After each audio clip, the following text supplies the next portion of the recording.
is always late.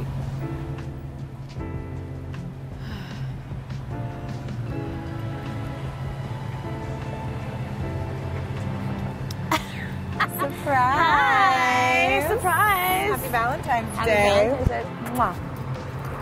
So cute. Are we the same? We are. I love you. I love you. Thank you. Thank you for my flowers. Smack my red dress. Did you?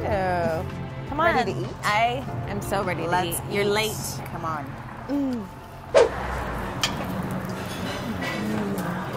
Only the best soul food in February for you, baby. My black queen.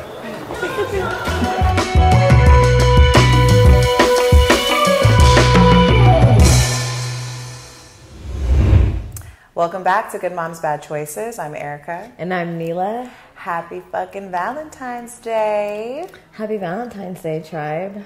So if you are listening right now, you might want to check us out on YouTube because we are in the wild again. We are out of the office, and this time we came to Harold and Belle's, which is a Black-owned restaurant in LA that we love, love, love. And what better way to celebrate Valentine's Day than eating some motherfucking Creole soul food? Right. Not only is Valentine's Day, it's Black History Month, so you know we got to get all the Black-owned good shit. And our good friends here at Harold and Belle's let me come take my wife on a Valentine's Day because, you know, we like that VIP shit, we in the back and shit. Only the best for my lady. Thank you. I know Mila called me and was like, bitch, we're going to dinner and you need to dress up, so look cute. And I was like, okay, hold on. And, you know, I had a little pushback because it's not in the Valley. You know, Valley girls very, very rarely rear over the hill. But when I tempted her with fried chicken and gumbo, she was on the whiz-a. So thank you for joining me, my love. Where else would I be? On Valentine's Day, right? Except with your wife. Exactly, yeah. This episode is all about love and friendship and, you know, loving on your friends. I think we forget to love on our friends because we love on our niggas.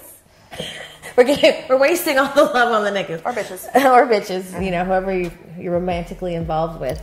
But, you know, I wanted to remind you how much I love you and, you know, just treat you real nice and special and do something kind for you so that we can take time to talk without business, without the hoorah, and, you know, hang out and shit. Oh, thank you. I appreciate that. And I think it was a beautiful reminder because I think often we do forget, like we always are like brunching or like that's your girl date, right? But like when you have a really intentional day where it's like, hey, I want to have one-on-one time with you and I want to celebrate our friendship.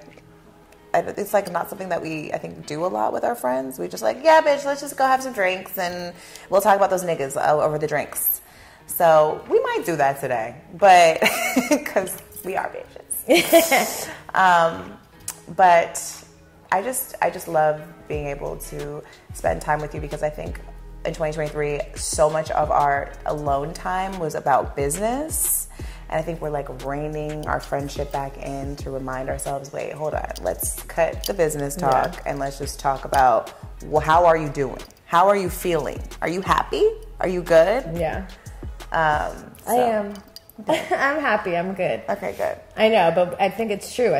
Not all best friends are also in business with each other, which has been quite the learning curve.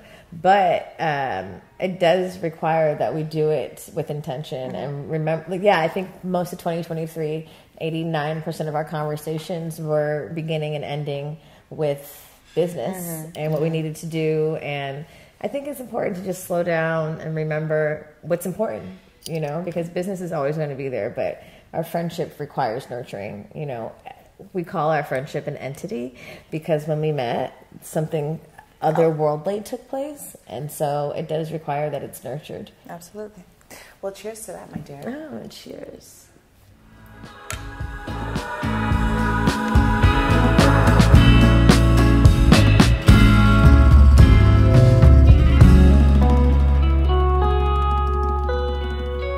So, you know, I wanted to bring you here. I drug you all the way from the Valley, but I wanted you to meet the owner of this restaurant, Ryan Legault, and tell you a little bit about Harold and Belle's, and tell you all about Harold and Belle's because this is a landmark. Hi, Ryan. Hello, ladies. How how's it going? Good. I have some fried mushrooms for you guys. Thank you. Yes. Some catfish nuggets, of Yes. Thank you. Come have a seat with us for a minute. course. I'll pull up with you guys. I appreciate you letting us come here, bringing my wife. I'm glad to have you guys. I haven't been here It's in a a special day. It is a very special day. I haven't been here in a long time, but I used to come here when I was a little girl. My dad used to come pull up and bring me, so I know it's been here for a long time. Tell us about the restaurant. Right. So what you said, that's a familiar story because it's generational. Started in 1969. The area itself, Jefferson Park, this was like the settling ground for people coming to California from New Orleans in the 40s, 50s, and 60s. So my grandparents were part of that migration, so to speak, along with a bunch of their friends and families. And what they wanted was they wanted a place similar to New Orleans where they can come hang out and gather. You know, it wasn't a restaurant then when it first started. The food was like kind of an afterward. It was really a spot to drink, to play cards, to bet horses, and there was pool tables and jukebox and go-go dancers and things like that. So it's definitely evolved over the years. But that's how it started. And it's been a family affair ever since. So this is year number 54. Wow. So you inherited this place. There was a financial transaction involved.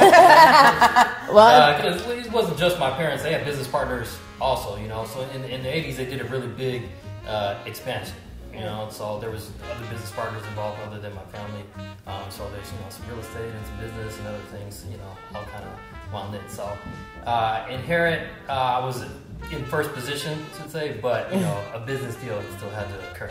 basically you had to pay too. Is there anything on the menu that has been on the menu from like the very beginning? Gumbo, of course. Gumbo, fried shrimp, fried catfish, oyster po' boys. I don't know if you noticed up front in the restaurant, there is the original menu up there right now. We're talking like shrimp po' boys for 75 cents, gumbo for $1, a dream. stuff like that. Damn. Yeah. Oh, how times have changed. You were just telling us how the city of Los Angeles just made this area officially. What was it? New Orleans corridor. So what that story I just told you, they made it official this year by designating Jefferson Boulevard from where we are, Jefferson and 10th Avenue, down to Holy Name of Jesus Catholic Church, which was everyone's first church. Those people moving from New Orleans, very strong Catholic tradition. It was everyone's first choice or first church when they moved to LA. Wow. I didn't realize like the culture of like specifically like Creole people. Neither did I. Was so strong in LA. I mean, I knew that there was like a migration that happened from the South because of like the industrialism and stuff and business jobs opportunities opening up. But I didn't realize specifically like New Orleans people were right here in this area. Yeah, I don't know how this street in particular ended up being it. It may have had something to do with the church, but yeah, 40s, 50s, and 60s, they were here and they were coming in waves. My grandfather came post World War II when he was in the Navy, and he had a series of jobs and businesses before starting this. He was kind of like a serial entrepreneur. So he had a Texaco franchise down the street. He had a painting business. He had a bike shop, and this was like the fourth or fifth one that he had. And like I said, this was just like a joint. It was not a restaurant, Is food something that's been like prevalent in your family? I mean, obviously everyone eats, but is cooking in the house? Yeah, in New Orleans, it's a part of life, Right. And a lot of times it's men doing a lot of the cooking, which is different than other cultures. I'm not saying that like the women don't cook either, but I've felt like it's been a larger portion of men in these Louisiana households doing some of the cooking. That's funny that you say that because my dad cooks in my household. Like in my house growing up, my dad cooked, and even now in my household, like my boyfriend cooks. And I was like, we get this image that women are always the ones cooking and cleaning, but I haven't really experienced that. And I'm just thinking like the influx of just like the migration of how people came in and how food was introduced to Americas and like how much we've influenced American cuisine and like just even the lies we've been told that women be in the kitchen. Right. Men have been prominently cooks in that like in restaurants. And also I think probably after like slavery, they were like, let me give you a break. Let me actually get in here and do some shit. Yeah. You know what I mean? So it's interesting. So is Harold your grandfather and Belle your grandmother? Yeah, my dad was also named Harold also, but yeah, the original Harold and Belle, Mary Belle was my grandmother. Okay. Oh, well, I love the history. I can't wait to dig into this food. It looks delicious. Yes, I'm excited. Thank you. These are tried and true recipes over the years. What would you say is like your top? Like, what are the people things that people always come back for? Gumbo, fried catfish, crawfish etouffee, shrimp po' boys, beignets, and bread pudding. I didn't know they had bread pudding. We're getting beignets. Bitch. What fast, bitch? I gotta go smoke a blunt in the parking lot to make more room, but it's happening. Thank you so much. I'm excited to dig in. You're welcome. Happy to have you guys here.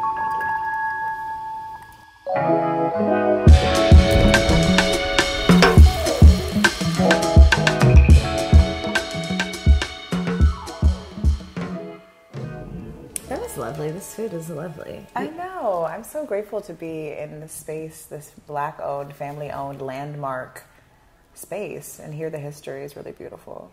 I know. I think we forget that Black people in America is relatively recently, and just remember to actually like investigate the history of where you are and how you got there, because honestly, it's so divine. You know, when I think about just the divine interventions and meetings of just people intersecting and creating ideas and birthing businesses that, you know, withstand the test of time. The test of time, and they're still here and they're still feeding us like spiritually and physically, but like even with us, you know, and like how we got to California by way of our parents and Ryan and the things that we've created in this place and the memories we've created and how it's shaped us. I think as Black people, shout out to February, Black History Month, wherever you live, investigate how your people got there and who you are, and like how the migration of honestly like African chattel slavery has like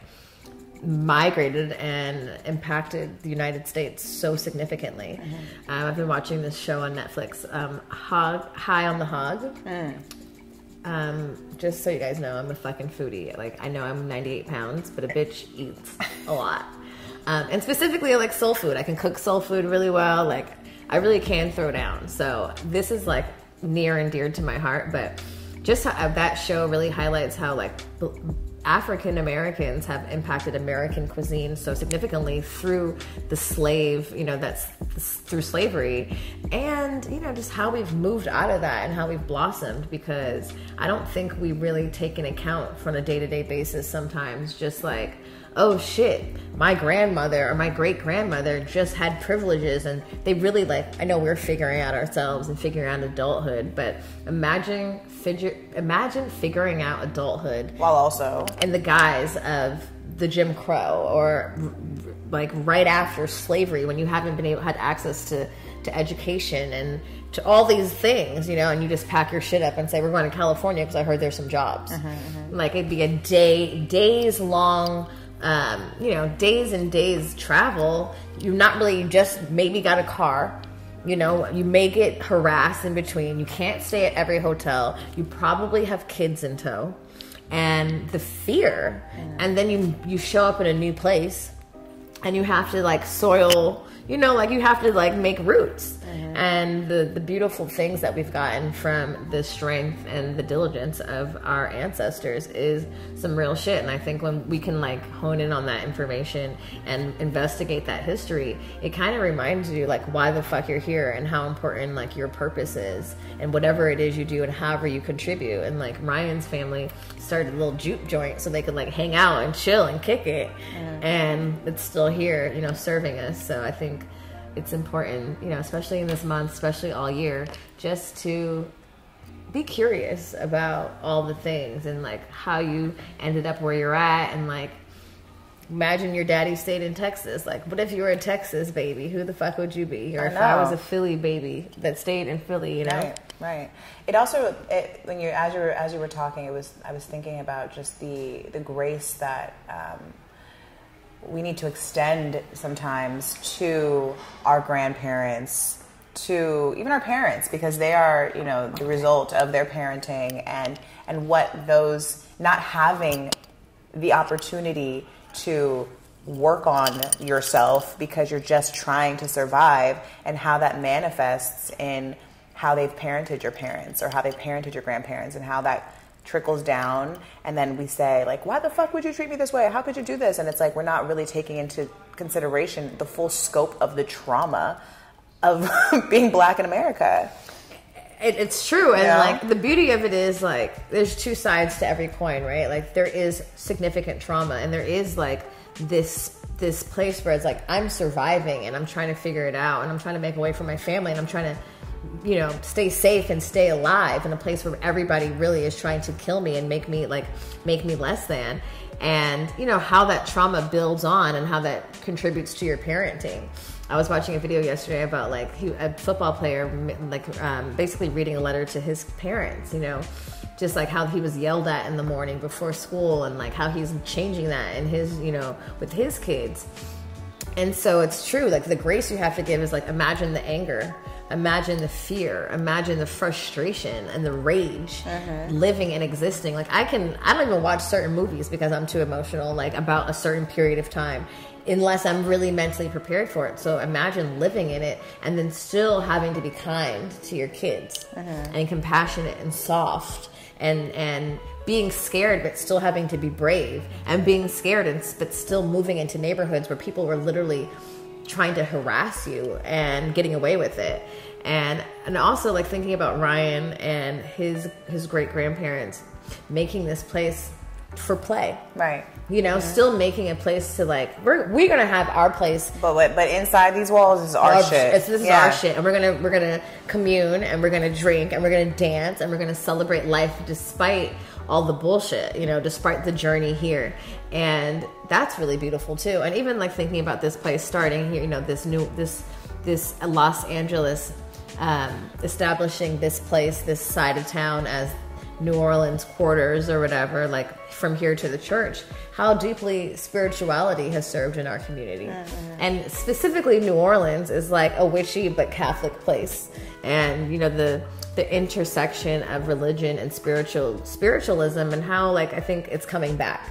Whereas before it was really scary, everything witchy or everything. Well, it was very separate. You weren't allowed to intersect those two things. But I think that's a part of the scheme, the gimmick, right? Because inevitably, as a Black American, you have your African culture and religion that is probably what we now label witchy or magic, and then we have this rigid form of Christianity, which was, you know, 9 times out of 10 provided to you by your slave owners, and then we've meshed it.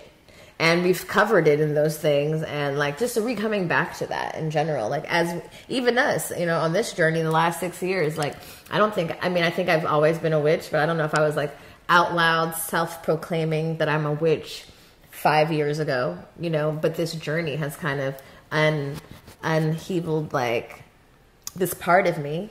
And I think it's just a return to our roots. You know, it's like, I'm not scared of that. Like, this is actually my shit. Right. But I just like to give a little toast to our ancestors and to the journey here and our journey here and just the divine, intervention in our lives that if we honor it can really birth beautiful things that last a really long time. Cheers. So speaking of witchy shit, it's tarot time, huh? It's tarot time. Because we travel with our tarot cards everywhere. No, literally, I have my mini pack in my purse over there. You know, I always say this, but it's also like a party. Oop. Okay, it's also like a party trick. They're like, oh, everybody's bored. I'm Mila. You want to know what I have in my purse? Can you? It's like a cat crawling under the drink. Look at these cards. I love it. But what better place? Do you want these cards? Sure. We'll take those cards. They need to be in the deck. Usually when they fall out. I know you use them. Are you going to use all 5 of those? No. Those are cards? Those are the cards, and then I'm going to let you choose one of the 5. Okay. Okay.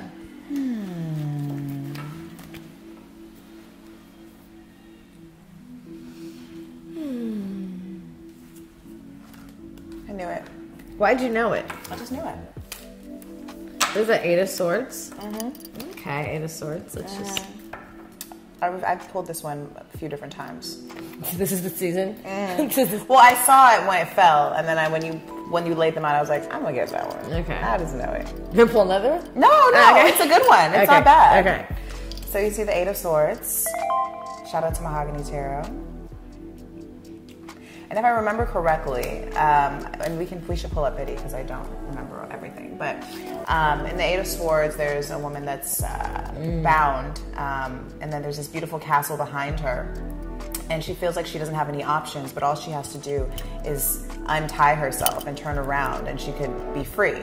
But she feels like she's stuck in the confines of whatever situation she's in, and she feels like she's stuck. But really, it's a mind shift, and it's really about shifting your mindset and knowing that you have options. Yeah. Let me read it now? Yeah, go ahead. Okay, that's what it says. It says, negative thoughts, self-imposed restriction, imprisonment, victim mentality.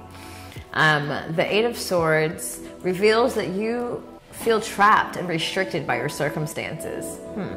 It's interesting that we were just talking about the circumstances of growing up Black in America. You believe your options are limited with no clear path out. You might be in an unfulfilling job, an abusive relationship, a significant amount of debt, or a situation way out of alignment with your inner being. You are now trapped between a rock and a hard place with no resolution available. However, take note that the woman in the card is not entirely imprisoned by the Eight of Swords around her, and if she wanted to escape, she could. She merely needs to move the blindfold and free herself from the self-imposed bindings that hold her back. When the Eight of Swords appears in tarot reading, it comes as a warning that your thoughts and beliefs are no longer serving you. You may be overthinking things, creating negative patterns, or limiting yourself by only considering the worst case scenario. The more you think about the situation, the more you feel stuck and without any options. It is time to get out of your head and let go of those thoughts and beliefs holding you back. As you change your thoughts, you change your reality. Yes, received. I resonate with that. It feels sometimes like you can't get out of fucking situations, but there is always a brighter side. And like the things that we are usually battling with or that are like suffocating us are generally not that serious. Yes, but you have to make a choice though. And you have to actively work on changing your mind, and that's really uncomfortable. And I think that's why a lot of people get stuck in whatever mind state or whatever state of mind that they're in, because it requires you to actually move against whatever limiting belief system that's been serving you for however long, or not serving you, but it requires you to get uncomfortable. And I think that's often the hardest part, and that's why people don't. That's why people get stuck, and that's why people continue to, I guess, suffer, essentially, because there's a short-term suffering that has to occur in order for the mind shift to happen, and people aren't willing to just get out of it. Yeah, well, people aren't willing to get uncomfortable and for it to hurt a little bit. We're such in a society that we're always like numbing ourselves down with all different types of things, whether it's drugs, alcohol, television, distraction, relationships. There's a numbing that we've become accustomed to, where that's the easier thing. We'd rather do that than actually rip off the Band-Aid and get really uncomfortable for a few months. And that's what I was telling my friend that the other day. I was like, you can just, like, if you could just commit to being uncomfortable for 6 months, it could totally change your fucking life. Just commit to being uncomfortable for 6 months out of the long-ass life that you are about to live, and just see what happens. The thing about numbing yourself is that we live in a society that is the programming. You have to actively fight out of not only the numbing, but the misery, like making the misery a part of your story. You know what I mean? Like we actively live. Your default inner voice is probably negative unless you actively work out of it. Because everything in our programming, everything in our environment is going to tell you you're not good enough, you're not beautiful enough, it's too difficult, it's too far-fetched, it's not possible. Because that's kind of how they want you to feel. Because if everybody knew that they were magic, then we'd all be doing everything we need. And that wouldn't really benefit the powers that be. And so I think that like sometimes the numbing starts early, because think about it, as a child you're just like this big, you know, like our kids will fucking play out a whole imaginary scene right here and don't give a fuck who's in here. But are we gonna do that? Probably not. I mean, kind of, yeah. yeah. I was like, well, we just did that, yeah.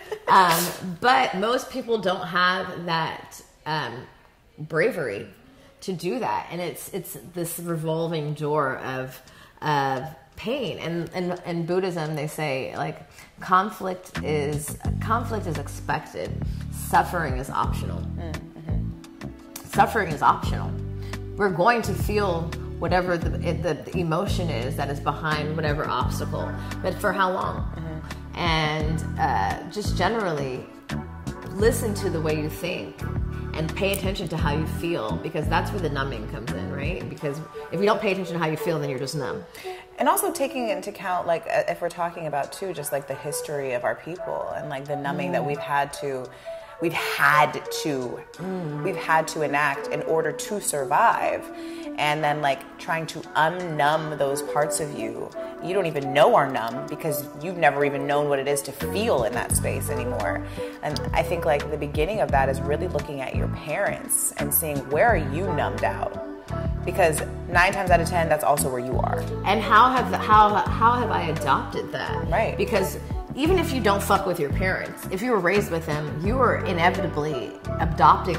That's what I'm saying. However they are numbed out, you need to evaluate if that's how you are as well. Because 9 times out of 10, yeah, probably. Or sometimes instead of doing that, we go the total opposite, right? Like we go the total extreme. Like our parents totally neglected us, and now like as parents, we are helicopter-ass parents over our children because we were so neglected as children. So it's like investigating and then understanding how this is showing up in my life, in my body, in my relationships, and then changing it, and then being okay and knowing that the change requires time, knowing that it requires patience, practice and pain. It's going to be uncomfortable. I was telling Erica recently, Luna was like doing something, and I was like, give me a hug. Come give me a hug. And Orlando was like, please. And I was like, shut the fuck up. Like, I've just burped. This person came out of my pussy, so you need to shut the fuck up about when I'm demanding hugs. And I told him that later, like, I really hate when you do that, because he's always like, tantric speech. I'm like, sometimes you just need to shut the fuck up. Like, don't use me on me. But, you know, he said to me something that was kind of profound, and I was high when he told me, so maybe it just made me go even deeper. But he was just like, it's not that, you know, and I'm not trying to interfere, and maybe I shouldn't do it in that way, but you don't want her to get used to even something that you're requesting in love feel hard or feel demanding. And that's the thing with tantric speech. Like, it takes a demand and it makes it a request consciously, just by being like, please, can you please hand that to me? Can you thank you? Like, and I'd like to say I'm the queen of finesse, but with people close to me, we forget, you know, like, give me that, give me a kiss, do that for me. And so it made me really seep deeply into that statement. And it made me realize, like, I generally don't like to speak this permanency over who I am, but I don't really have the tools sometimes to be soft, because that's not how I was spoken to as a child, you know? And so I'm like, yeah, give me a kiss. And it is loving, but this is how I'm asking for it, you know? And like, just being honest with myself about how I speak to Luna, even if it's in love, how it feels, what vibration it's giving, by the words I'm choosing, by not saying please or thank you, because I'm feeling like I'm saying something in love. I'm actually asking for what I need, but not asking for it kindly. And it creates this weird environment around the very thing that is loving. And it made me realize, like, oh my God, like, this is a big issue for me, because this is what I was exposed to. This is literally the only way I know how to express myself. And even for me, like, asking for dick, I'm like, give me some dick. I'm like, wow, I'm not sexy at all. You know, there's no sexy. I'm like, take that out. But it did. It was like this moment of clarity, and I was just like, wow, I have to work on this, because I don't want that to be the undertone to all of my relationships with people that I love. And that can very much be the case, but it's true. I mean, investigate and examine the places our parents came from. Even us, what we do right now, our parents are like, what the fuck are you doing? You know, like, and I'm like, this is important. They're like, you know, whatever the fuck it is you guys are doing over there on stage, barely clothed, Cucumbers in people's mouths with them on all fours. I don't get it. And I can see how it can be misconstrued when you come from an environment that you have not, where you've had to survive and you've had to protect yourself and you've had to be weary of people. Mm-hmm. So it's so funny. Yes, because I feel like our parents have a hard time, and not even just our parents in general, sometimes have a hard time witnessing their children in play as adults, you know, because they didn't get to experience that type of play. And however, they've worked hard because they wanted to provide a life where their children could experience something different, right? And then they are experiencing it, but it's maybe not exactly how they expected them to experience it. And then they're like, what are you doing? Why are you doing that?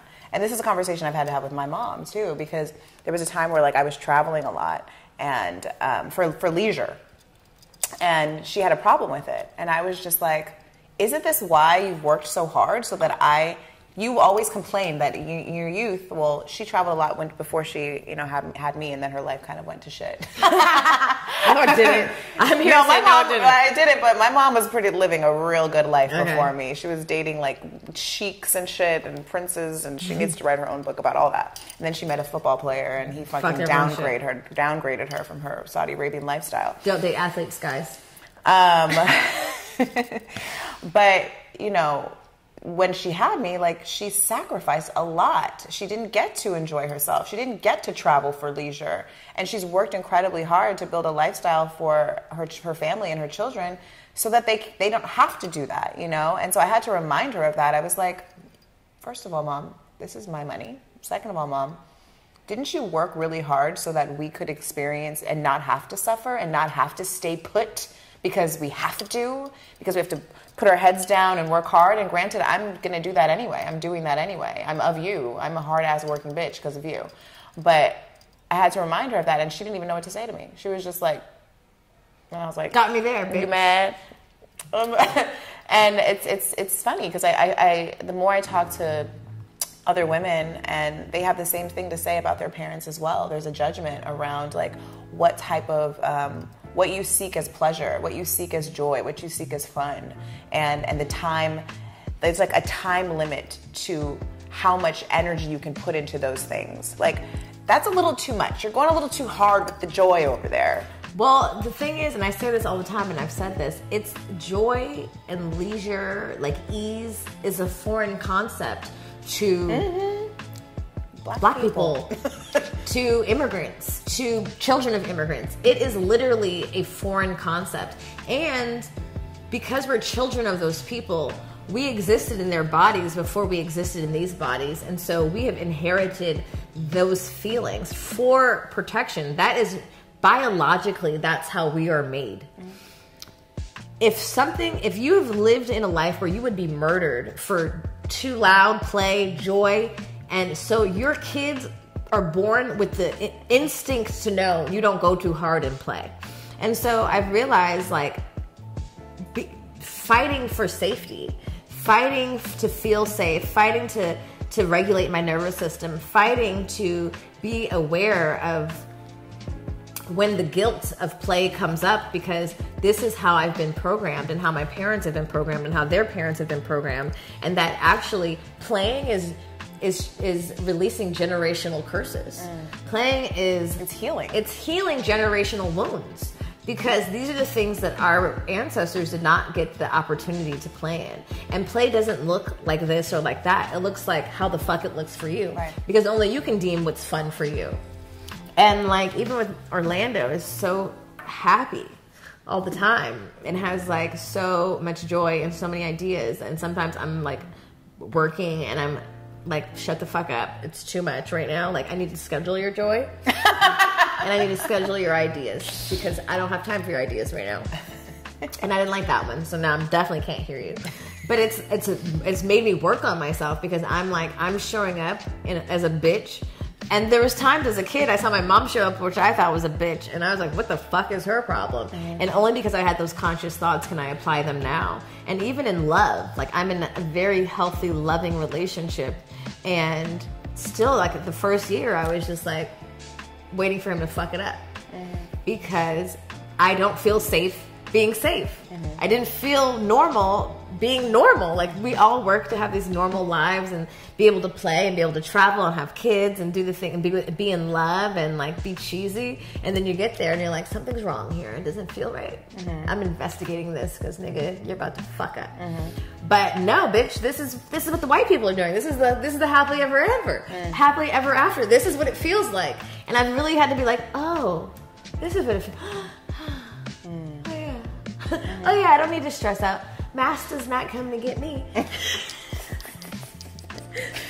But you know, and even with Luna, like, I don't like kid noises. I'm like, bitch, you had a kid. And you want her to be happy. And I'm like, God, this is so noisy, your happiness. But then sometimes she's in the other room on FaceTime, like an old cackling lady, like, I'm like, what the fuck is so funny? And I'm happy to hear her joy. And it reminds me, it's like, bring back that childlike joy. Right. Whatever you're stressed about, whatever adult shit that's so important, the fucking email or the fucking Mark from fucking On Brand not sending your shit on time, it's fine. You know, it's just like, be present in the moment and enjoy it. And I've just realized, like, the practice of pleasure is so important, and I'm really grateful that we get this space and this opportunity to remind ourselves, to remind each other to play, and also to just like check ourselves, because I really feel like even if our parents think our jobs are stupid, it's important for us to play so that our people see us play and remind them that you should be in love. You deserve to be in these epic romantic loves. You deserve to have fun. You deserve to cartwheel. You deserve to dance with your titties out without no niggas' opinions. Right. Because you've worked for this. Being born and existing as black and brown people, existing in this form today, right now, is enough to feel liberated and at ease in whatever play you choose. Because sexually, platonically, whatever it is, because these are the dreams of our ancestors. That was my Mila rant for the day. Amen. Speaking of pleasure, is it time to smoke a blunt? Is it smoke break of time? Is it smoke a blunt of time? Smoke a blunt of time o'clock? But we have more food coming, so it's definitely, you know, niggas gotta smoke. I need to eat so that I can open the stomach more. Is this the nigga diet? Niggas would be like, smoke a blunt before you eat more. Yeah, absolutely. And we got meals and we got breakfast. We got more shit coming, so I think it's time for smoke a crack.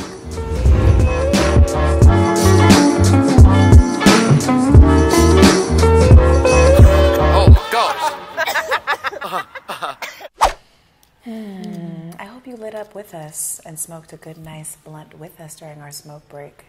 If not, what the fuck are you doing? I love an afternoon smoke break, dear. So in the spirit of our talk, today's affirmation is, fuck the fear, do it for your ancestors. Fuck the fear, do it for your ancestors. That's not like a song. Fuck the fear, do it for your ancestors. Fuck the fear, do it for your ancestors. Fuck the fear, do it for your ancestors. Fuck the fear, do it for your ancestors. Bounce, bounce. I'm like, do I need to bend over? I'm like, God. I got the private section for you, so. I mean, I could. I got the. Okay, ready? This is a remix. Fuck the fear. Do it for your ancestors. Fuck the fear. Do it for your. This is like, what's the girl from New Orleans? The they from the New Orleans. I don't know. Wait, what's her name? Big Frida. Fuck the fear. Do it for your ancestors. Fuck the fear. Do it for your ancestors. Fuck the fear. We need to call her. Hey, Big Frida. We could film it right here. We could film it right here in New Orleans, LA. Whoever knows Big Frida, tell her to call us because we got a motherfucking hit. I know nobody asked for that, but you're welcome. Doesn't matter. Doesn't matter. You get it anyway. Everyone just listening, you need to tune into YouTube because Erica just backed it up in a tight velvet dress. In the middle of the restaurant. Totally necessary. I like that one. Fuck the fear, do it for your ancestors. Every time you question yourself, question, should you, could you, is it too much? Nothing's too much, honey. Just imagine your ancestors wishing they could do half the shit that you're doing right the fuck now. literally just walking down the street in freedom. Without the gaze of white folks. Sorry, I watched like a segregation movie recently. I'm going to the bathroom. In fucking peace. You know? Yeah, I watched like a... Oh my God, it's so funny. My daughter is, she's learning about, she learns about MLK every year. But she asked me the other day, she's like, Mommy, do you know who Rosa Parks is? And I was like, of course I know who Rosa Parks is. And she's like, is she alive? I was like, no, she's not alive. And then I thought to myself, this is a very crucial learning moment that I can enact on her, and not for the reasons you think. Because my daughter is a rule follower, right? Like, she's a stickler for following the rules. This is the time to tell her it's not. Yeah, she like is a stickler for following the rules. This is an exception where it's not and following I was the like, rules, so, honey, like, you've been learning about Rosa Parks. I'm like, so what did she do? She was like, she sat somewhere she wasn't supposed to sit. And I was like, and what happened? And she was like, things changed for us? And I was like, yeah. And I was like, you know, I know that you really love to follow the rules, but just imagine if Rosa Parks never sat in the front of the bus. Just imagine what would have happened. And I was like, and this is a good example of sometimes you have to say, fuck those rules and go against the rules to make the change that you want to make. And she was like, okay. And I was like, oh, she's hearing me. Like, because when I park in the fucking red, shut the fuck up. These are pivotal moments in our kids' lives. I mean, shit, even for you listening, I think we all have heard that story all 1 through 5th grade or whatever the fuck. They never stop telling it because there's no other important marks in fucking Black history, but that's a joke if there are. But yeah, sometimes following the rules is not what you're supposed to do. In fact, people who follow the rules make no change. So for everybody in our comments talking fucking shit, for our parents, anybody else has anything else to say about what the fuck we're doing, no change comes from well-behaved women. So when we're loud, when we're rowdy, when we're doing whatever the fuck we want, it's because we have an agenda, and that agenda is to free the people in their minds. Wait, I have one other random fact, and this could be for today's years old. And I learned this because when I was telling my daughter this, then that night we went to dinner with my cousin, and Irie asked her if she knew who Rosa Parks was and if she knew how old she would be, right? Like, be at this current age. I think she'd be like, I think it was like 110 or something, 109. Rosa just died. No, she died like 10 years ago. No. She did. Look it up. She did? Yeah. Oh, I guess Irie knows. Yeah. Yeah, like, since we've been, like, recently. 10 years ago, Okay. bitch. How old you are? 25? No, bitch. That was recently. 25. 2005.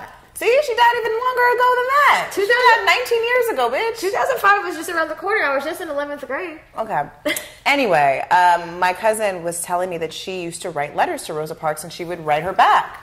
Really? Yes. That's so cool. I know. And she said, yeah, she wrote me back many times when I was a kid because I was, yeah. Data? Yeah. What the fuck? Because I was really... Why didn't I ever write fucking Rosa Parks? I don't know. But then she said, do you know that, this is a fun fact about Rosa Parks, did you know that the owner of Little Caesars paid her rent for like for 25 years, from like, she was like homeless basically. He got her an apartment and paid her rent for 10 years. She didn't even know it was him that was paying it. And then eventually she found out and he paid her rent for the duration of her life. Whoa. Yeah. I just got chills. I don't even know who Mr. Little Caesar is. He's worth $6 billion and he's also dead. Can you imagine doing all you have done for history? You've been in every motherfucking history book. And being homeless? Can you imagine them writing you up in every history book and these motherfucking, the word I want to say is these motherfucking crackers got you out here homeless, but they've used you and you're liking to paint this picture. Yeah, your pictures in every classroom. Every fucking classroom, but you can't even afford to live in this bitch. Mm-hmm. That's crazy. Mr. Little Caesar. Mr. Caesar. Mr. Caesar. You know what? It's just a reminder to do something kind for somebody, whether they know it or not. Right. But it's like, how do you, like, he was somewhere like, where is this woman at? I need to pay her rent. I mean, it's nothing. It's like nothing to him. And just imagine how many legends, how many people that have impacted our society that are like down and out, that it would be absolutely nothing for someone to come in and just fucking save their life a little bit. Speaking of this, I'm going to go dark because I have no choice in my darkness. Did you know that the 5 richest men in the world, There's only 5. The 5 richest men in the world have doubled their wealth since 2020. COVID. I know. But it's only been 4 years. You're the fucking 5 richest niggas in the world, and you've doubled that wealth since fucking COVID, you bitch ass niggas. Yeah. People are fucking starving, and then the government is giving all this money to kill people in other countries, but you fucking 5 fucks, you can't even first of all, 3 out of 5 of them are fucking about to die anyway if they haven't stolen 1,100 black people's organs. But we're gonna get shut down for that. But you have doubled your wealth while the rest of the world, like, you could literally give that back. Right. And be perfectly fucking fine. And 3 of you niggas are about to die any second now. So really, you need to just let it go. I can't imagine having access to that much money. You can't even have that much luxury. And then still being like, fuck the poors. It's wild. I can't even imagine getting that much wealth and still having hate in my heart. It's wild. Like, what do you have to hate? You rich. You might as well just give it out. I would go to all the poor countries. Take a stack. I don't know. It's just so wild. They might not be hateful. They might be some happy old white men. I saw them. None of them are happy. None of them are getting... They're not getting fucked.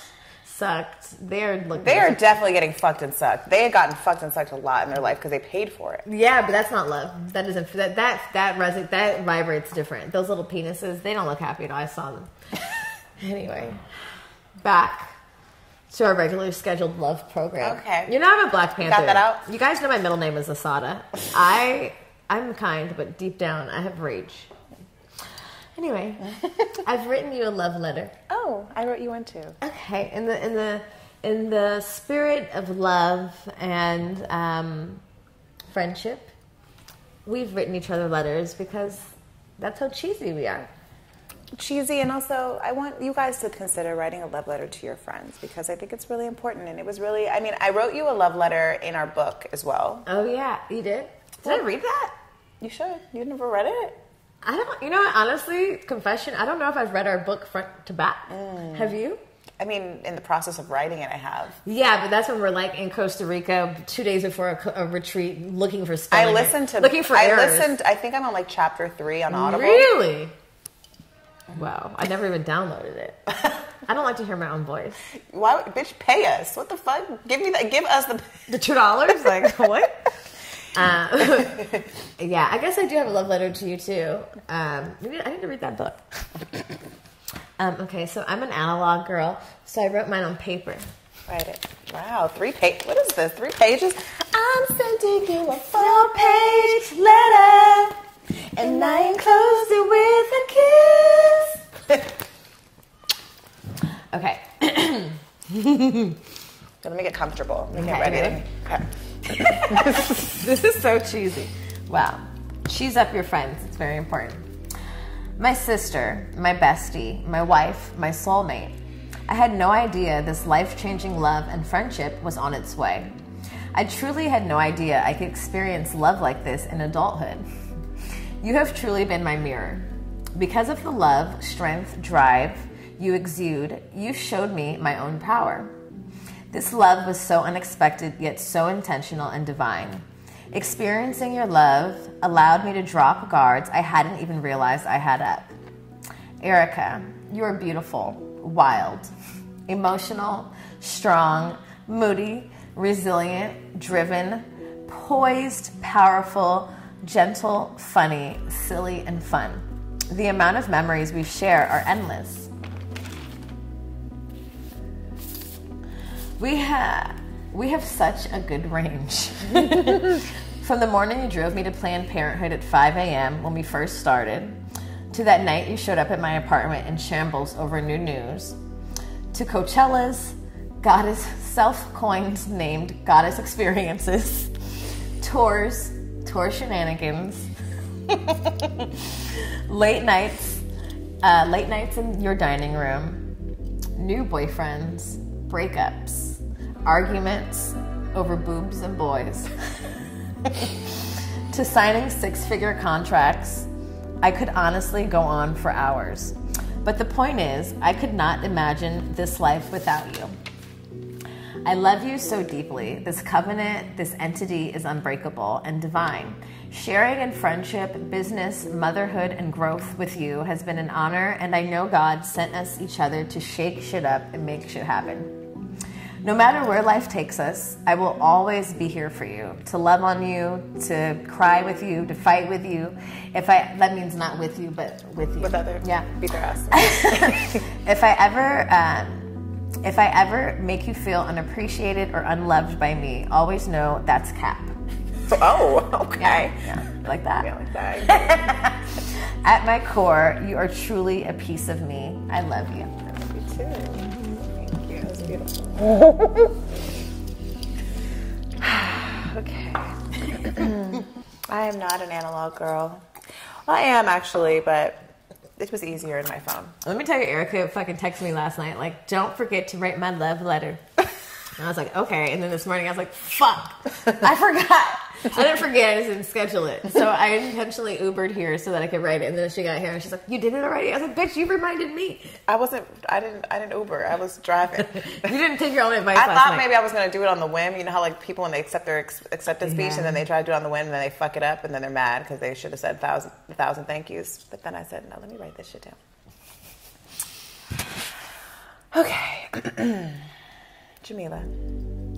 God knew I needed this friendship and the sisterhood back when I stalked you on Instagram in 2015. Never in my wildest dreams could I have imagined that we would have created a relationship that has not only comforted me in my darkest hours, but blossomed and expanded my life in ways I didn't even think possible. The moment I saw you, you were a mirror to me, a mirror to the things that I denied to myself, and also a mirror in the similarities that we share, and I had been searching for in a friend. Our friendship has shown me how crucial it is for women to have at least one woman in their life that they love just as much as the person they choose to share their body, time, and heart with. You have protected me more than any man has. You have championed me more than my family members have. You have been patient with me like a mother is patient to her child. You have shown me that you love me over and over, even when you think you haven't, because you think you're not good at that part. You have been a shoulder to cry on and a person I call to share all my good and bad choices with. Just like people choose to spend their life with someone and see no end in sight of their love, I see no end in sight for ours. I'm committed to this friendship for life. And even when we have children or get married, just know you'll always be my wife and I'll always be here for you no matter how dark or light it gets. You are my soulmate and God did her motherfucking thing when she summoned us together. I want nothing more than for you to be successful in all your endeavors with me and outside of me. I want you to continue to experience juicy sex, soul-filling love in all your relationships, and to share your magic everywhere you go. To be exactly as you are, titties, oversharing, and all. Thank you for sharing your love and life with me. Happy Valentine's Day, my love. Aww. Cheers to many more. Oh, happy Valentine's Day. I love you. Wow. I'm an emotional bitch. I cry a lot. I'm trying to hold it together because I don't know if this mascara is waterproof. Is it? I think it looks like it. Okay. It's holding up. Okay. I told you I Googled it. I Googled the best mascara, but I don't think I looked up waterproof. You researched the shit out of this mascara. You know I'm a researching ass bitch. Wait, is my makeup fucked up now? No, just dry a little hair. Okay. Wait, speaking of research, because I did do some research and I wanted to share some facts about why it's so important for women to have friends and why this relationship in particular has been so healing, has been so like beneficial to my health overall in general. Because I was really curious. I was like, what are the stats around like female friendships? And it was so interesting the things that I found. What did you find? Okay, I'm going to tell you. I found that, so it says, how long does the average female friendship last? Recent research actually tells us that the average female friendship lasts 16 years, which is 6 years longer than the average romantic relationship. If a friendship lasts longer than 7 years, psychologists say it will last a lifetime. We're 9 years in. So it's done. It's done. And then there's this like, I don't know, this rule around friendship. the 80-20 rule of friendship. It says 80% of the value of your friendships will come from 20% of your friends. For example, you might have 10 casual friends, but probably only 2 or 3 are dark hour friends. Like the person you call in the darkest of your hour. These friends will support you through tough times and stay with you without any selfish benefit. And I was thinking about that, and I was thinking about like how many women in general think they have an 80% of friends like that really would be there, but then things happen. Like, for example, you have a child, right? Like, there's so many women that encounter this when you have a kid and you're like, where the fuck are all my friends? And you realize like your friend group gets substantially smaller when you have these rites of passage in your life, whether that's in death, whether that's in birth, whatever it is, when you need that support. And I was like, I think a lot more women need to really take inventory of like their friends. Like, do you have an 80-20? Do you even have 20? You know? I think the fucked up part about this, because like when as you talk about this, I'm thinking about particular times in my life where I have some friends that I've known my whole life and that I've just like gone to in certain situations, and they did not show up in the way I thought that they would, and like how deeply devastating that was for me. Like, my cancer fucking self can't take it. But I think when I met you, or when we start this and like rekindle this friendship, I was in a place that I didn't realize, like I really was like, not fuck bitches, because I'm really a girl's girl, but I was in need of like a friendship, that dark hour friendship, in the way that I thought I had, and I didn't. Mm-hmm. And it was like, I was in a time where I was not in my relationship with my baby daddy that I had been with for years, and I was going through really hard times, and the people I thought they were going to really show up for me did not. And it was difficult. And then when I found you, I was like, I didn't think that there was a time where I could find a friend of this depth. At this age. Mm-hmm. I was like, these are the friends I got. This is what I got. This is what I got to deal with these bitches. I'm like, they're getting my nerves, but I don't have a choice. I have no friends.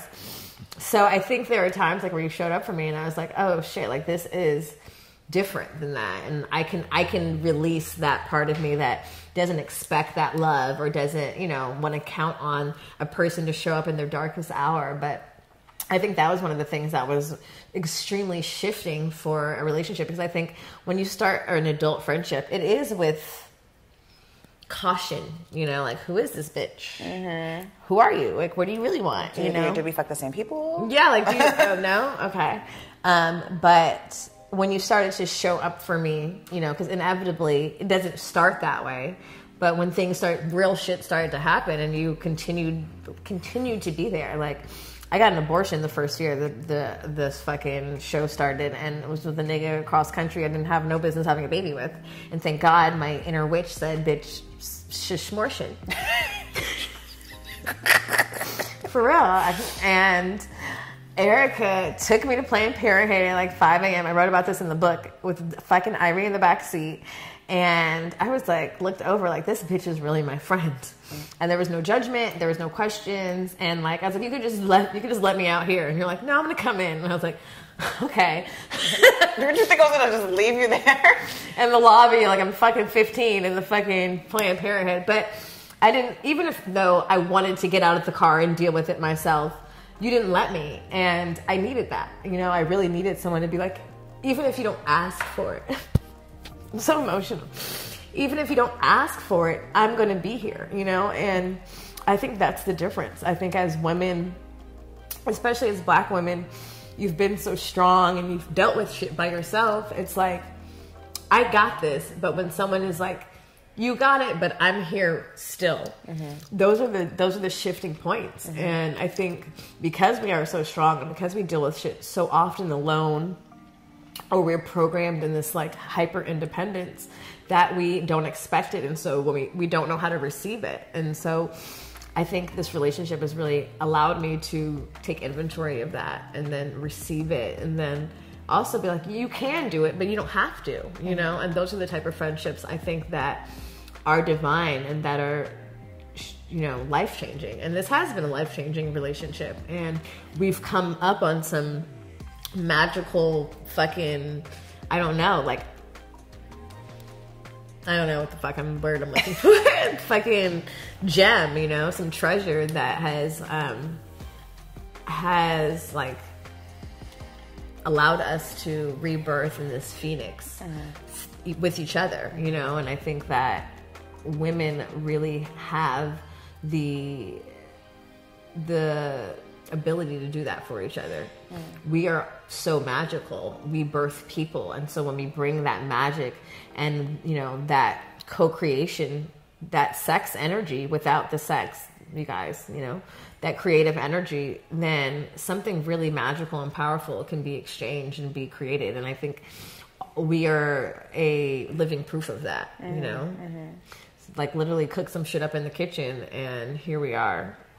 So yeah, that 80-20 shit is real. Yeah, I think it is too. And I think about just even my friends outside, like, well, my friends outside of this are also your friends outside of this. But I even like, I'm like, damn, I'm blessed because it's more like 40-60 for me. Like, I have a very solid, beautiful group of friends that I know that I can rely on for different things and also everything too at the same time. Like, I know which friend is maybe more gifted in supporting me in this way or that way or this way, but ultimately each and every one of them, the ones I really choose to call my friends and sisters, are going to show up for me no matter what. Absolutely. You know, and I realize I know how rare that is. I know how isolating it is. And I know that because of so many people I know because myself, I mean, I've always had a group of friends, but it wasn't until I had my daughter that I realized I was more leaning on like the 10-90. And then just within this work and talking to so many women and then being like, I ain't got nobody. Like, I don't even know where to begin. And so I think like what the beautiful thing that our entity has created has been this birthing of a community where women who don't have friends can find each other. And it does require you to get uncomfortable. It does require you to go out on a limb. It may not be like seamless. You may not just find your bestie walking down the street and that's your fucking storyline. Like, no, you might have to really nurture that relationship. And that brings me to my last statistic. Okay, statistic queen.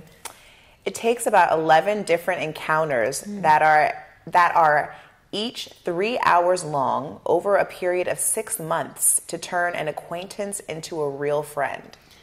That makes sense. I think by the time, like, between March and August, which is when like I got that abortion, when we started the podcast, we probably had not spent 3 hours consecutively together. I don't think so. That first episode was probably the beginning of us spending. That may have been our second time spending 3 hours together. And the first two were photo shoot and shopping. No, I'm not joking. Like, yeah. And probably the one time we went to the club, but that doesn't count when we're talking. Right. But honestly, you know, though, like this exact space, you know, obviously not physically here, but Good Moms, Bad Choices were the 3 hour conversations over a 6 month period that took our relationship from 0 to best friends quickly. And, you know, I have other friends who just like start texting me a lot, their business. And I was like, oh, okay, I guess we're friends, you know, and I'm that type of bitch. But I realized that women have a hard time being vulnerable. And women have a hard time, like, I think, you know, I say for black women a lot because I'm a black woman. That's all I know. It's the only experience I have. But we've also been very much conditioned to, like, don't tell your business and to show up a certain way and to, like, our shit has to be together. You know what I mean? And there's been times in our relationship where, like, I knew we were dealing in different realms, but I still felt comfortable enough to tell you. Right. Like, my car got repossessed in front of Erica's house, and I was embarrassed, but this is where I was at. And I had a friend who wasn't going to judge me, and I felt embarrassed and I felt ways, but it wasn't like, it's never been judgment. It's like, oh, I got pregnant by this dumbass guy. It's never been judgment. It's like, bitch, what are we going to do? And how are we going to heal you? You know, what can I do for you? And I think that we fuck ourselves a lot, not being able to show up as ourselves, you know, vulnerable, fucked up. Sometimes it's not beautiful. And I'm one of those people who really wants to present as everything is okay because I don't want too much of your attention because I think it's weird and I can deal with it by myself. But it does require that you kind of let go of that perfectionism in order to be vulnerable in a friendship in a real way and connect. Yeah. Yeah. Because we all have some shit. You have to. If you really say you want the friendship or the friend group that you desire, there is a disarming that has to happen. Or else you can just have a bunch of 80 friends. And you be in that group too. You're going to be the 80 friend to a lot of bitches, and you're not even part of the 20%. But then when you actually need somebody, you won't even feel comfortable calling any of those bitches. Right. And that is that's of all of the things that we've cultivated, like our friendship is my most proud, like the thing I'm most proud of. And like it really is a marriage. Me too. You know, it really is a marriage. Like we've put in the work and we are constantly finding new ways to better our friendship so that we can keep doing the work for the community. So, yeah. Well, let's cheers to that. You don't barely have nothing to drink. I know. Me either, I guess. Cheers to forever friendship and to being vulnerable in them. And being honest. And sharing the message of sisterhood.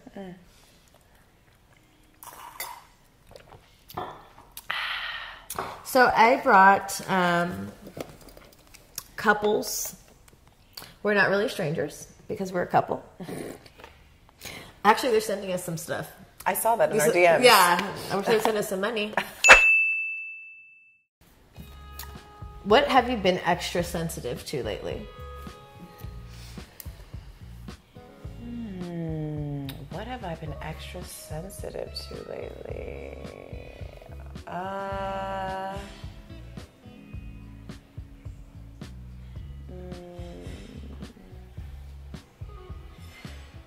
feel like it's the same shit I'm always sensitive about. Which is? I think I'm very sensitive about how I parent and like how I show up as a parent. Really? Yeah, when people have opinions, like my mom. Oh, okay. I think I'm also been extra sensitive to touch, physical touch. I think because I'm a touchy type of bitch anyway with men, not so much women, which I'm always trying to work on. Why are you laughing at me? Why are you laughing at me? Like with women? I am. It's just funny. I feel I think my heart is very sensitive. It's very sensitive. It's very open because after my last relationship, I told myself I'm not like closing myself off. And I wasn't going to like harden myself. And that was also the message I got last year when I also tried to end my relationship was like, I'm not. When you should have? When I should have, yeah. And I did it. And then I got that voice and the voice told me, bitch, your lesson's not over. And then I went back and then was like, okay, you got it. Lesson is received. Got it? We got it. 11 months later. Got it. We got it. It was really important. It was. I think I'm just very sensitive to energy in general. So I feel like I can feel people's energy even more so than before. And like the other day, Mila asked me if I'm an empath, and I like took a very long time to answer. And then she was like, "Well, you're not, bitch." And I was like, "But I think I am." And I think there's a spectrum of like what empathy looks like for people and how deeply impacted you are by people's energy. And mine shows up differently. Like some people cry very easily, right? Like, and I can like me. I can cry. I can cry easily too, depending on what it is. What week it is. Mm-hmm. But I think just in general, right now, I feel like just very sensitive to energy and people overall. What about you? Yeah, I am always sensitive to energy and people, but yeah, I think that I am hypersensitive, but I think I'm really sensitive to myself. Whereas I'm like on this deep investigative journey into why I am the way I am and how I show up and being really conscious of the thoughts that I have. And honestly, like I've said this to you, like even thoughts like about you or in a relationship or thinking you're mad at me or even just like how I respond to situations. And like, I think that I'm sensitive to it because now it's time to do this work. But I think it's also like the hardest work I've ever had to do not changing myself, but being open to change about how I show up and even my thought process, and like, you know, recognizing when thoughts are negative, or and like, or if I'm feeling jealousy, you know, and then I'm like, but you need to do air element, you know, like I had this crazy, it's so ridiculous, I don't want to admit it and out loud, it was so dumb, but immediately I was like, bitch, you need to do air element, like you need to sit down. And it helped, you know, but it was just like a ridiculous thought. It was very childish, and I had to check myself. And so I just think that I'm in this space where I was like, I don't know if you were hanging out with somebody, and I was like, jealousy or something. Me? Yeah, I don't know what it was. Who are you? What? I don't know. It was stupid. Oh, recently? It was like the last few weeks. But I had to like check it, you know what I mean? Like, where is this coming from? Like, it's literally made up. And just being cognizant of that, you know, and just like all those things. So I think I feel honored. She was jealous. Shut up. I'm not the bitch I spend every waking moment with. Psycho. But yeah, just really extra sensitive about me lately. Like how I show up and who I am. My turn? Sure. What's something we used to do at the beginning of our... What is something we used to do at the beginning of our relationship that you miss the most? I picked that up. Yeah. I don't think we do anything like that. Nothing. It's never happening again. I guess hang out alone. Hang out by ourselves more. I think like when we hang out, there's always a lot of people around. It's either like we're with our group of friends, or we're working, or there's someone behind the camera, or Orlando's there, or whatever it is. Like, I think that I miss hanging out with you one-on-one more. I was going to say not working out, hanging out without it being work-related, or not having to talk about anything work-related, like not doing nothing, but kinda. Yeah. Kinda, you know, because there was a time where like, we're just doing this when it was time to do this, and then we just hang out. But now it's like everything revolves around this machine that we've created, and like how it can improve and how it can be better and how we can make more money. And like, are we making money yet? Not enough. Do we pay ourselves yet? No. You know, never paying, you know, and it's just like a consciousness that has not overtaken the friendship because it's so deeply tied together. But yeah, like where we can just kind of decompress and separate these two things, which is difficult because our friendship is our business and vice versa. But yeah, like just being in the backyard naked, smoking weed, doing nothing. We need to do more of that. Yeah. Yeah. Well, summer's coming. Okay, one more. In what ways is this relationship unlike any other before? So many ways. Yeah. Yep. I think the level of like vulnerability that's been able to exist in this. I think also just and vulnerability even in like my deepest insecurities about our relationship, and being able to say that out loud to you, and on multiple occasions. And probably I could do it even more, honestly. And so I think like I've never experienced that with a woman. I might have experienced that with a man because women were really good at telling niggas how we feel. But with women, we don't really do that. And so I would say that like being able to do that, I think also being naked a lot, because I don't really have a lot of friends that I would have been able to do that with. I mean, I think I've always felt pretty comfortable in my body and being naked. I think that comes from my mom because she was really she was nude a lot in the house, even though now she acts like that never existed. But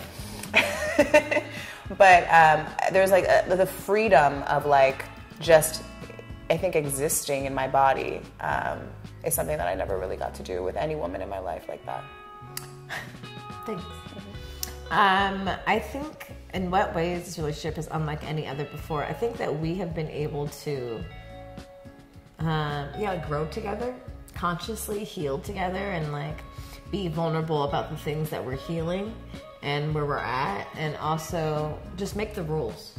You know, like we've really made the rules in our relationship, and there's been no blueprint. And it's like, you want to party this guy? Okay. Want to party our friend's boyfriend with her permission? Okay. You know, and like, oh, like, just whatever it is. Like, you think we should send this guy a picture of us in our lingerie and see if he'll come on our show? Mm-hmm. Yeah. Shout out to Van Lathan. Thanks, man. Thanks, man. Wait, not this being Mila's tactic, because Mila was like, we got to get Cat Williams on our show. Yeah, that's what I was gonna say. He was like, I have a we probably run that tactic back. I was like, do you think we should send the pictures of our lingerie, or do you think it's too thirsty now? It's going to be too thirsty? It worked back in 2018. I don't think I sent it. I told Nelly, and she was like, no. You can't ask people. You can't ask normal people. You can't. They don't understand. No, you got. Yeah, no. You know, remember, pull Cat's DMs up. If anything's something, Cat is going to understand the call, just like Van did. Fucking Van, where is he? Oh my god. But yeah, like just making the rules and just knowing that I can be my full, complete self here. Naked, titties out, your boyfriend there, your new boyfriend there, I don't care what boyfriend this is, and just like be full blown myself and know that you have my back and that there's no weird energy. Amen. Amen. So our meals are about to come out because bitches are very hungry now that we smoked, and Erica has been dying. I mean, fucking dying. Erica and Luna, for us to do ASMR. And wait, side note. The other night I was in the bathtub with Luna, and she goes, she made me watch ASMR, and I was like, is she whispering the whole time? And she's like, yeah. So she's like, who do you want to watch? You? And I was like, no. And she puts us in. She goes, Good Moms, Bad Choices with Kids. And I was like, no, it's called The Forest is a Pharmacy. She's like, oh yeah. And then I was like, why do you want to watch this? She's like, so you can see like if you mess up. I was like, what do you mean? She was like, you just need to watch yourself to see if you mess up. Okay, Lou. I was like, but I'm being myself. I don't think I can mess up. And I was like, is she right? Do I need to like watch to see what I do weird? Like, you know what it is, you guys, to be completely honest? I am so, and I wouldn't say insecure, but I am so overly conscious that I don't want to watch it at all because I don't want to have any attachment if I don't like it. I literally just be like, it's done. I could have a booger in my nose. I could do some fucked up shit. I don't know. I'm not having it. I'm not looking at it because I don't like to rewatch. I don't like to re-listen. I probably listened to 18% of our episodes in the last 6 years. But when she said that, I was like, she's smart. I could have been improving the last 6 years, but I've avoided myself because it's too scary. Not too scary for you, too scary for me. So we finally, for Erica, because we are here eating, we are gifting the people what you've always been dying for. Us eating and doing ASMR. So if you want to make sure you subscribe to our YouTube channel because we're going to create another channel for ASMR because all my ASMR dreams are finally coming true. Wait, hold your horses. I don't think we're creating another channel. We are creating a channel. She doesn't know it yet, but we're creating a channel. The channel's happening, and it's what's going to take our YouTube to the next level. Just you fucking wait. Just you wait. I mean, we're going to become YouTube fucking stars on the rise. We're going to get that plaque? Yeah, we're going to get a plaque that's going to see 1 million views, and it's going to be that ASMR video of you slurping on fucking charbroiled oysters. Maybe like longer nails or something. Okay, but anyway, we love you. Thank you for sitting through this love fest of Erica and I. Remember to love on your friends. Remember to write your friends a love letter. Order fucking Are We Really Strangers and get to know your lovers and your wives and your friends better. And rate and review this fucking episode. And also download it. I don't know if you know this. We don't get streams unless people are downloading. So this is not based on listens. It's based on downloads. So if you haven't downloaded the episode, review it. Leave a comment, download it, because that's what actually matters. Even if you have to delete it later, honestly. You know where to find us. GoodMoms_Bad Choices on Instagram. GoodMomsBadChoices.com for everything Good Moms. We're coming to a city near you very soon. We have retreats lined up. We have merch. We have good looks. And now we have ASMR. So don't play yourself. Treat yourself. Tap in. Subscribe to our YouTube channel, and we'll see you next week.